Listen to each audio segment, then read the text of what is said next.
మీ అందరి యొక్క అండదండలతో ఆశీర్వచనాలతో ఈ స్థాయికి ఎదిగి మరి ఈరోజు ఏదైతుందో మరి ఇంతవరకు ఉన్నటువంటి పార్టీ కాంగ్రెస్ పార్టీ నా పట్ల చూపెట్టిన వివక్షత సుదీర్ఘ కాలం ఏదైతుందో 4 దశాబ్దాల పైగా అన్నాడు కాంగ్రెస్ పార్టీ బలోపేతం కొరకు వాస్తవంగా మిత్రులు పెద్దలు కేసీఆర్ గారు ఏదైతుందో 99లో టీఆర్ఎస్ పార్టీ ఆవిర్భావ సందర్భంగా తెలంగాణ రాష్ట్ర ఏర్పాటు మనందరి ఆకాంక్ష మనం కలిసి మరి ప్రయాణం చేయాలని చెప్పని వారు పేర్కొన్నప్పటికీ కూడా ఏదైతుందో ఒక క్రమశిక్షణ గల కార్యకర్తగా నాడు ఏదైతుందో నేను కాంగ్రెస్ పార్టీలో కొనసాగడం జరిగింది.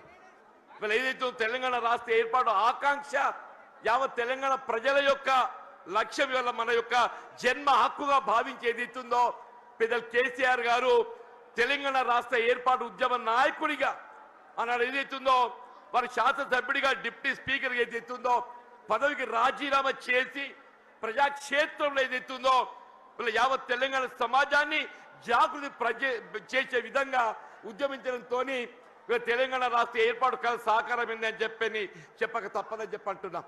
అటువంటి యొక్క కేసీఆర్ గారి యొక్క నాయకత్వంలో వీళ్ళ వాస్తవంగా మరి నేను ఎదుర్కొంటున్నటువంటి యొక్క మానసిక ఇబ్బందుల దృష్ట్యా మరి వారు ఏదైతుందో పెద్ద మనసుతో నాకు చేయూతనిచ్చిండు.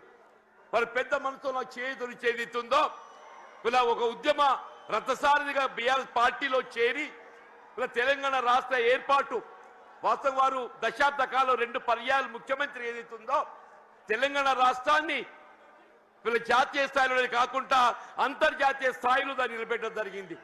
మరి అటువంటి ఒక రాష్ట్రం ఏదైతుందో ఆనాడు కాంగ్రెస్ పార్టీ ఇవాళ ఏదైతుందో ఒక ఇంకా మెరుగైన రీతిలో పాలన ఇవ్వడం జరుగుతుందని చెప్పినటువంటి భావన ఆశల పల్లకిలో ఊరిగింప చేయడంతో ఏదైతుందో మరి మొన్నటి 23 ఎన్నికల్లో కాంగ్రెస్ పార్టీ అధికారానికి వచ్చింది.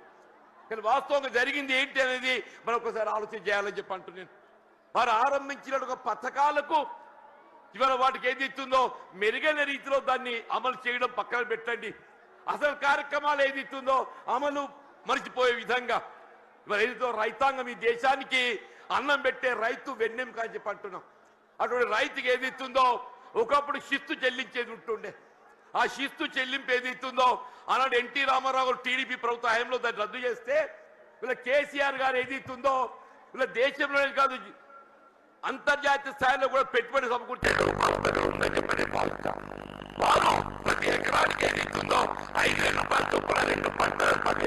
పెట్టుబడి అందింపజేసే విధంగా కార్యక్రమాలు అమలు చేయాలి జరిగింది. ఇవాళ కాంగ్రెస్ పార్టీ వస్తే 15,000 ఇస్తామని చెప్పామే. ఇలా 15,000 కాదు కదా, అసలు 10,000 అమలు 3 పంటలు కోల్పోయినామని చెప్పి అంటున్నాం. ఇలా రబీ పంటకు వచ్చిందే మనం అందరం గమనిస్తున్నాం. ఇలా 1 ఎకరానికి ఇచ్చారు అంటున్నారు 6,000 రూపాయలని చెప్పని. ఇలా 2వ పంట కేసీఆర్ గారి వాళ్ళు జయించాల పట్టేళ్ళకి వస్తుందని చెప్పని ఇలా ఏదైతే 2వ ఎకరా కూడా మేము ఇస్తామని చెప్పని మళ్ళీ ప్రకటన చేయడం జరిగిందని చెప్పి అంటున్నాం. మనం ఏ కార్యక్రమాన్ని తీసుకున్నా చెప్పంటున్నాను నేను. కళ్యాణ లక్ష్మి ఆడబిడ్డల పెళ్లికి తోడ్పడే విధంగా ఏదైతున్నదో వారు 50,000 నుండి ఆరంభింపజేసి 1,00,000 రూపాయల ఆర్థిక సాయం అందింపజేయడం అని చెప్పంటున్నాం. కాంగ్రెస్ పార్టీ ఏదైతుందో తులం బంగారం జోడిస్తామని చెప్పన్నారు. మరి తులం బంగారం ఏమైందో మరి ఎవరికైతే కాళ్ళ రాలేదని చెప్పంటున్నాను. మీరు ఏ కార్యక్రమం తీసుకోండి చెప్పండి. రైతు బీమా పథకం అని చెప్పంటున్నాను. మీరు ప్రసూతి వైద్య సదుపాయం కొరకు ఏదైతుందో ఒక తల్లికి అండగా నిలవాలి, పాపకు అండగా నిలవాలని చెప్పని కేసీఆర్ కిట్ అమలు చేసి తలపెట్టడం చెప్పంటున్నాను. ఇలా బలహీన వర్గాలకు అండగా నిలిచే విధంగా అది ఏ వర్గమే కానీ వెళ్ళాక వారి తోడు నిలిచే విధంగా కార్యక్రమాలు అమలు చేసి తలపెట్టడం జరిగిందని చెప్పంటున్నా. మరి అటువంటి ఒక నాయకుడు మరి బీఆర్ఎస్ పార్టీ అధ్యక్షుడు తెలంగాణ రాష్ట్ర ఏర్పాటు ఉద్యమ నేత ఆధ్వర్యంలో ఏదైతుందో ఇవాళ నేను ఏదైతుందో బీఆర్ఎస్ పార్టీలో చేరి వారి నాయకత్వం పనిచేసే అవకాశం నాకు కల్పించినందుకు ఏదైతుందో నేను వారికి హృదయపూర్వకంగా ధన్యవాదాలు చెప్తామని చెప్పంటున్నాను.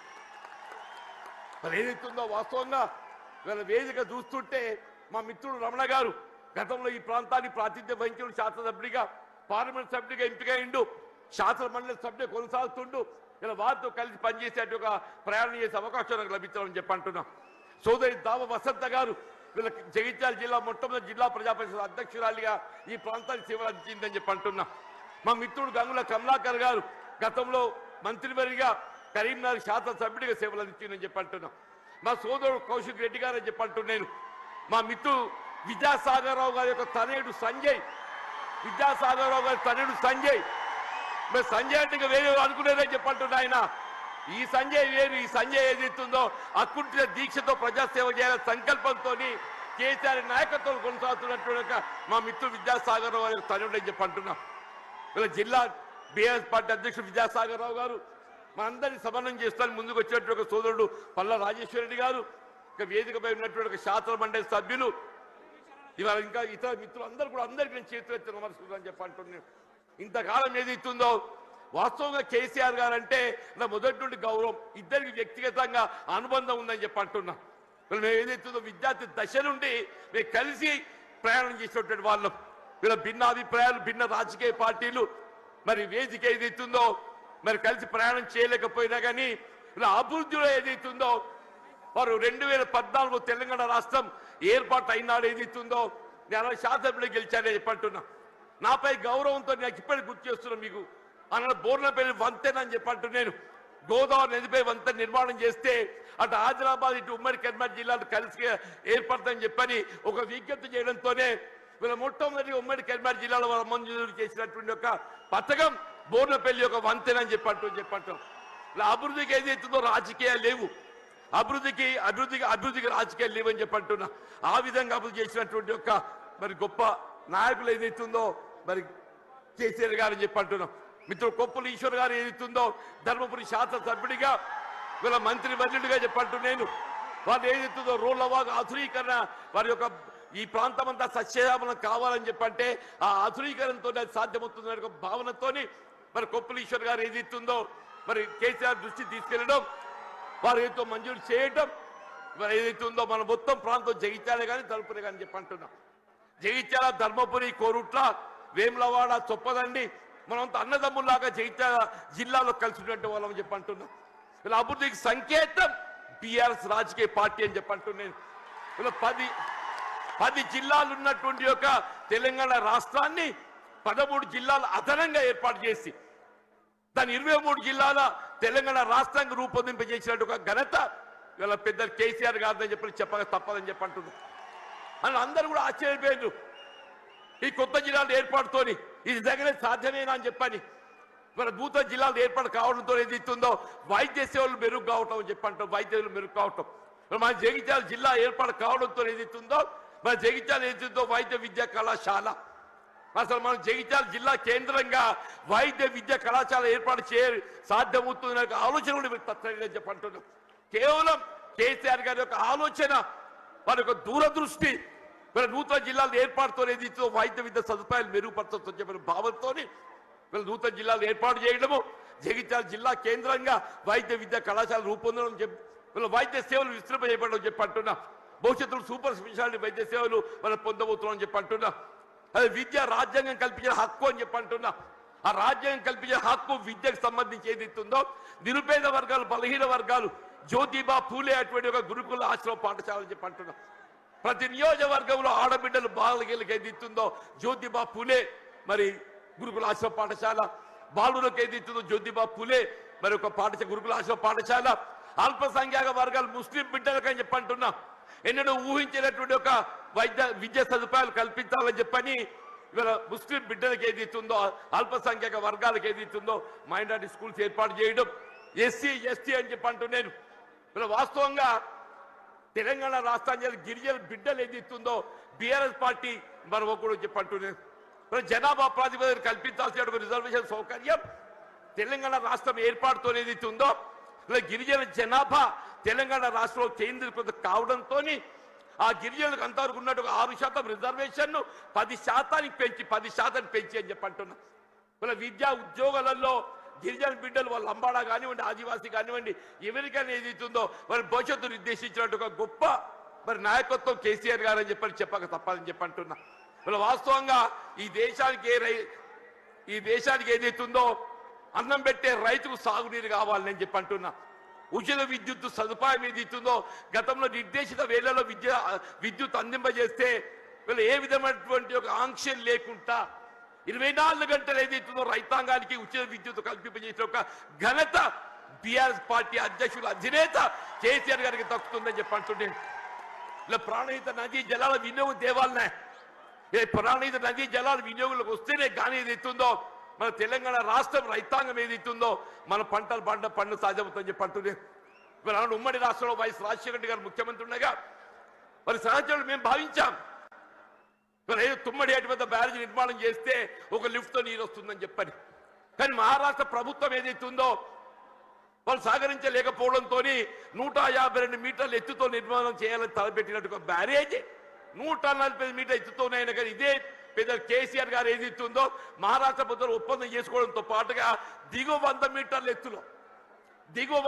ఎత్తులో మేడిగడ్డ వద్ద బ్యారేజ్ నిర్మాణం చేయగలిగినట్టయితే అటు ప్రాణహిత నదీ జలాలు, ఇటు గోదావరి నదీ జలాలు, అటు మానేరు ప్రాంతంగా వచ్చే నదీ జలాలు అన్నింటిని మనం ఎత్తిపోత ద్వారా వినియోగించుకుంటే ఒక 300 టీఎంసీ లభ్యత పొందే అవకాశం ఉందని చెప్పంటాడు.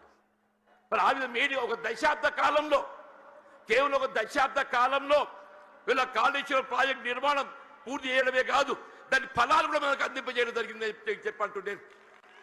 ఏమైందా మన కేసీఆర్ గారు జయించాలకు వస్తున్నారని చెప్పంటే నిన్నటి దాకా నిద్రపోయిన ముఖ్యమంత్రి రేవంత్ రెడ్డి గారు ఇవాళ బయలుదేరిండి అని చెప్పంటున్నారు. మేడిగడ్డ బ్యారేజ్ ఒక 2 పిల్లలు గుంగినే SLBC Srisailam left bank canal అని చెప్పంటున్నాడు. నిర్మాణ దశలో కృంగిపోయి 8 మంది కార్మికులు చనిపోతే కనీసం శవాలు వెలికి చేయలేకపోయింది అని చెప్తున్నా. శవాలు వెలికి చేయలేకపోయింది అని చెప్పంటున్నా. 2 పిల్లలు కృంగిపోతే అసలు బ్యారేజ్ విలువ 4000 కోట్లు. ఆ 2 పిల్లలు కడితే 400 కోట్లు అయితే అని చెప్పి అంటున్నా. ఎక్కువ మీకు అన్నారం సింధేలు ఇంకో 100 కోట్లు అయితే అని చెప్పి అంటున్నా. ఇలా 2 సంవత్సరాల కాలం ఏదైతుందో ఏదో ప్రకృతి సహకరించింది అదృష్టం. మన కరువు సమస్య ఉత్పన్నం కాలేదు. రేపేదైతో ఎల్లినో ప్రభావం నిజంగానే కరువు వచ్చినట్టయితే మన భవిష్యత్తు ఏం కావాలి? కరువు వస్తే మన భవిష్యత్తు ఏం కావాలని చెప్పి అంటున్నా. అదే పెద్దలు కేసీఆర్ గారు ఏదైతే జగిత్యాల పట్టణానికి వస్తున్న సందర్భంగా రేవంత్ రెడ్డి ఏదైతుందో నిద్ర లేచినట్టు నటిస్తుందని చెప్పి అంటున్నా. ఇక తుమ్మడేటి వేరే అటే పోయిందా? నీకు నిజంగానే సిన్సియారిటీ ఉంటే వీళ్ళ 3 సంవత్సరాలు గడుస్తుందా తుమ్మడేటి బ్యారేజ్ నిర్మాణం చేయగలుగుతూ కదా? ఎందుకు చేయలేకపోయినా చెప్పి అంటున్నాను. వీళ్ళు నిన్నటి వరకు ఏదైతుందో వీళ్ళు ఏ కాళేశ్వరం కూళేశ్వరం మాట్లాడిండే అదే కాళేశ్వరం అదే మేడిగడ్డ ఏదైతుందో మన భవిష్యత్తు ఏదైతుందో మనకేది అండ ప్రాజెక్ట్ మేడిగడ్డ కాబోతుందని చెప్పి అంటున్నాను. ఇలా మన భవిష్యత్తు రైతాంగమే కానీ ఇలా త్రాగునీటి సదుపాయమే కానీ పారిశ్రామిక అవసరాలే కానీ హైదరాబాద్ త్రాగుండే అవసరాలే కానీ అన్నింటికి ఏదైతుందో అదే మేడిగడ్డ మనకు జీవనాధారం కాబోతుందని చెప్పి అంటున్నాను. వాస్తవం చెప్పాలంటే ఇలా కేసీఆర్ గారి యొక్క విజన్ వారి యొక్క దూరదృష్టి మరి తెలంగాణ రాష్ట్ర ఏర్పాటు సాధన కొరకు మరి ఉద్యమించిన నాడు కరీంనగర్ జిల్లా కేంద్రంగా వారు టీఆర్ఎస్ ఆరంభింపజేయడం జరిగిందని చెప్పి అంటున్నారు. అందరూ ఆశ్చర్యపోయిండు. ఇదేంటి అందరూ మర్చిపోయిన తెలంగాణ నినాదం ఈయన లేవనెత్తుతుందని చెప్పారు. ఒంటరి పోరాటం ఆయన ఒక్కడు బయలుదేరితే యావత్ తెలంగాణ సమాజం ఆయన వెంట నడిచిందని చెప్పి అంటున్నారు. యావత్ తెలంగాణ సమాజం ఆయన వెంట నడిచి తెలంగాణ సాధన సాధ్యమైందని చెప్పి అంటున్నారు. అదే తెలంగాణ రాష్ట్ర నిర్మాణం కొరకు ఏదైతుందో దశాబ్ద కాలం పాటుపడ్డారు. వీళ్ళ కాంగ్రెస్ వచ్చి ఏదో మేలు చేస్తా చెప్పి అనుకున్నామే, అది పక్కన పెట్టిండే. వీళ్ళ తిరోగమన చర్యగా ఏదైతుందో తిరోగమనం పడుతుంది. మళ్ళీ తెలంగాణ రాష్ట్ర పునర్నిర్మాణం కావాలని చెప్పంటే కేసీఆర్ గారి యొక్క నాయకత్వం మాత్రమే తెలంగాణ రాష్ట్రాన్ని పునర్నిర్మాణం చేయగలుగుతా చెప్పంటున్నారు. మీరు ఎక్కడ ఏ పల్లె కనపడిన చెప్పిన ఒకటే నినాదం వస్తుంది, రేవంత్ రెడ్డి పోవాలి, కేసీఆర్ గారు రావాలి. ఒకటే నినాదం, రేవంత్ రెడ్డి గారు పోవాలి, కేసీఆర్ గారు రావాలి. కాంగ్రెస్ పోవాలి, బీఆర్ఎస్ రావాలి.